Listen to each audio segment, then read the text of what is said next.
looking at it historically, Google's been all about manual bidding. This means that you essentially are saying, hey, I want this very specific ad to show up on this very specific keyword. A user is searching for this specific term, and I'm willing to pay X amount per click to get in front of that. So that would be, manual CPC bidding. We would almost never recommend that anymore because what you're doing oftentimes when you're saying, hey, Google, I want you to optimize and only get me people who are giving me these clicks for this particular cost. What you're doing is you're optimizing for lower quality traffic. So let's throw out that manual bidding model to start. So that gets us to the more modern Google Smart Bidding. And there's really even still two categories inside of that. So once you get to Smart Bidding, what you're doing is you're giving Google the goal, what you want to happen for your ads, and a budget. And you're basically telling Google, hey, you can put my ads in front of whoever you want to put them in front of, whatever keywords they're searching for. And ultimately, I'm going to try to get people to come through to my website and execute an action.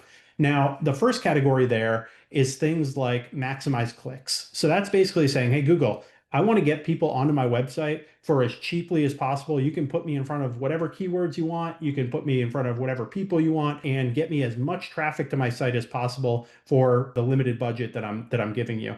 And that's fine. And it's definitely a step up from manual bidding. But what doesn't work well there is that you're not giving it any signal of what happened once the traffic hit your site. So unfortunately, while Google might be able to get you a lot of cheap traffic to your site, sometimes that cheap traffic can be low quality traffic. So that takes us to the next category, and this is going to be maximize conversions or maximize conversion value. And in this category, what you're doing is you're taking your conversion data. So once somebody hits your site, if they make a purchase, you're going to go ahead and send that data back to Google. And then you're telling Google, hey, I want to really optimize this campaign to either maximize for the total number of purchases that I can get, which is great, or even better yet, I want to maximize for the total conversion value. So I want to, specifically get in front of people who are more likely to make larger purchases from me. And in that way, you're using the smart bidding model to really optimize and use AI strategies to get the most out of whatever budget